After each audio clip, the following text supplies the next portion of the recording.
Hello and welcome to another episode of This Is My Architecture. I'm Todd, and today I'm joined by Lucas from ThreatStack. Lucas, thanks for joining us. Yeah, thanks for having me. Can you tell us a little bit about what ThreatStack does? Sure. ThreatStack is a cybersecurity company at both the infrastructure and application layer that helps you with your security and your compliance.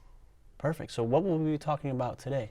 Today we're going to talk about a little bit about how and what ThreatStack ingests, and then also where that data lands up so that we can use it to provide our customers insights and analytics. Okay, so full visibility, insight to your environment, and the opportunity to run analytics on top of that data. Yeah, absolutely. So we do about 60 billion events a day, and we do so by starting with our customers' VPC. We actually allow them to install our agent, which is a proprietary piece of software that they install via their Chef scripts, Ansible, anything, Terraform like that. They can also hook us up to their CloudTrail environments.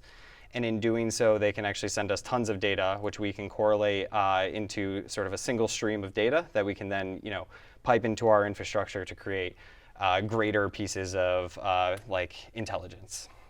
So as you can see here, like the agent would kind of live over here on each of these boxes. So for every EC2 instance you would have an agent, and that data basically crosses through their VPC over the internet and eventually lands onto Kafka after a little bit of massaging and normalization and validation. Okay, great. So being able to leverage any of the configuration management tools of choice that the developers and the teams already have and are familiar with in order to deploy those agents within the AWS environment inside their VPC. And then the ingestion part through Kafka happens. And it looks like we have two different types of traffic patterns or workflows, if you will, both real time and then another one. Can you talk us through what that looks like? Yeah, absolutely. So when you're working with ThreatStack and maybe you get an alert from us, what will end up happening is you're going to log into our platform or our APIs, and you're going to need to understand what happened. And so generally speaking, when you're looking at what happened, you kind of want that information as quickly as possible. So data flows into here, into our Apache Flink cluster, which can route to, in one option, S3, and in this case, this is actually gzipped. And at this point, customers can actually have this even further forwarded to one of their S3 buckets. We also have other pieces of like databases that we'll throw this into, such as Elasticsearch. What this does is this allows us to very quickly put a smaller subset of data, just important fields that'll help you understand what happened very quickly. But then when you're ready to kind of understand what happened, you want to understand the why and the how, you might go to our more longer term like data warehousing. So this data lasts for about 30 days. And basically it runs through an EMR cluster directly.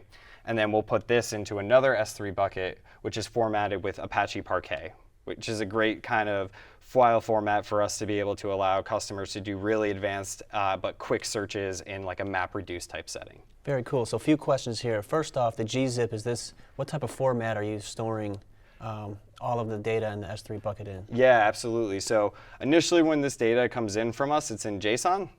When we actually process it and put it on Kafka, we do an internal serialization into Avro. This is great because it allows us to do a lot of like high performance serialization.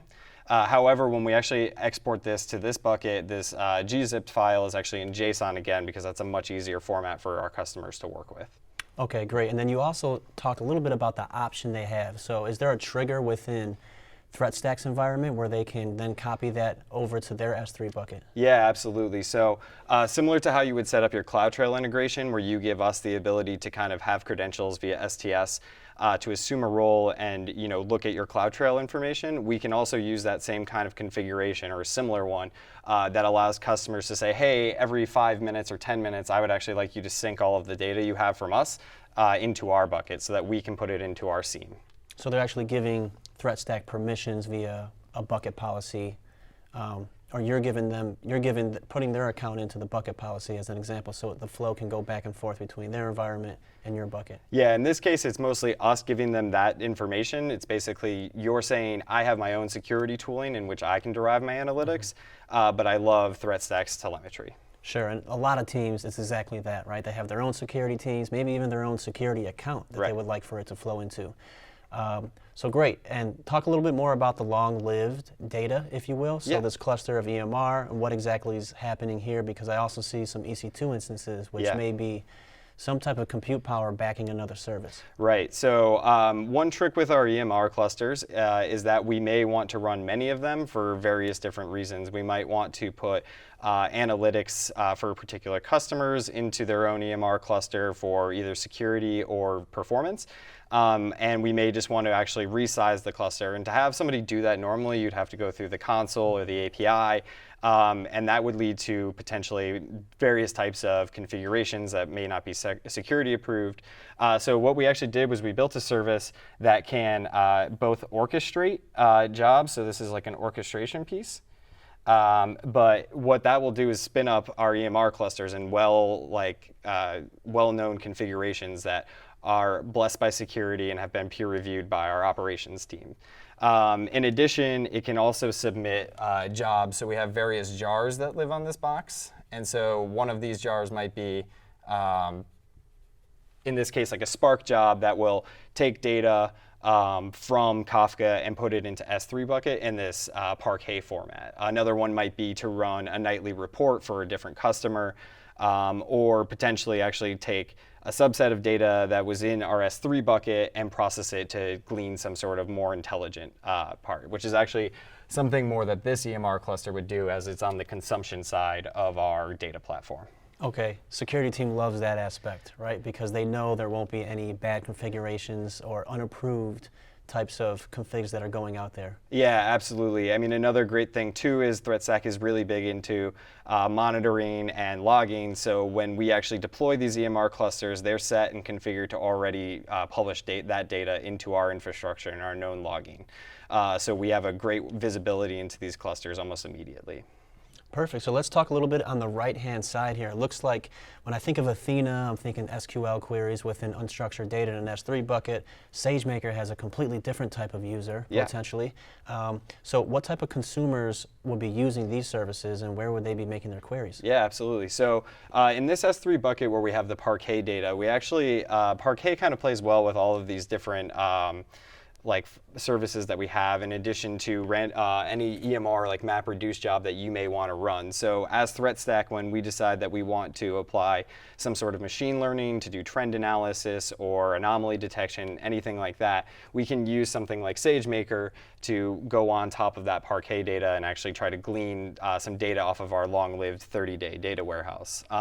Something like Athena in this case could also read off of this guy, where we can say, hey, I'm going to give somebody access who's maybe in the security team, the services team, who is actually looking at real threats, and maybe they're familiar with that SQL type interface and they want to glean what happened over a longer period of time. Or let's say, hey, this user sudoed.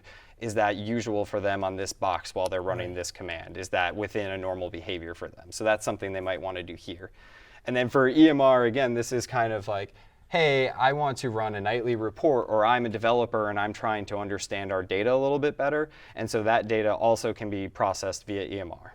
So is there any way, because I'm looking at this EC2 instance, is there any way where they can just use that as a pane of glass themselves without having to go through EMR directly? Yeah, so at the end of the day, when we're exporting our data, we can give our customers that data, and they can actually use their own EMR, their own SageMaker, their own Athena services, as well as schemas that we have prepared that they can provide their own analytics and do their own kind of intelligence without having to involve ThreatStack. So you don't always have to use the canned reports that maybe ThreatStack has provided or rely solely on our intelligence. So many different options, so many different types of users. They can pull that data in, build their own models out. It's in a nice Parquet format already. Absolutely. So ThreatStack as a whole, as a company, how are they using their own type of service internally in order to create new features in the future? Yeah, absolutely. So ThreatStack is actually used to monitor ThreatStack. So we have a mini version of ThreatStack, which we run, that basically all of our agents in our VPC report to. And that ThreatStack is actually what we use to monitor. And so internally, we're actually getting our security team will provide feedback to us. Hey, I saw somebody logged in and I was actually had a really hard time trying to use this feature. Here are some suggestions I could make. The other side of that is we have a services team who actually uses ThreatStack on the customers who don't have a security team, and they'll ask us to monitor their infrastructure for them. And so we can use those teams to also glean that feedback or create new features that we can then first publish to them. So, hey guys, like we have this cool new feature, does this provide you value? And if not, what can we do to make it better? Great. It's always a good thing when you're using your own technology to better your own technology. Absolutely. That's what we believe. So thanks so much, Lucas, for joining us today. Yeah, thank you for having me. And thank you for watching another episode of This Is My Architecture.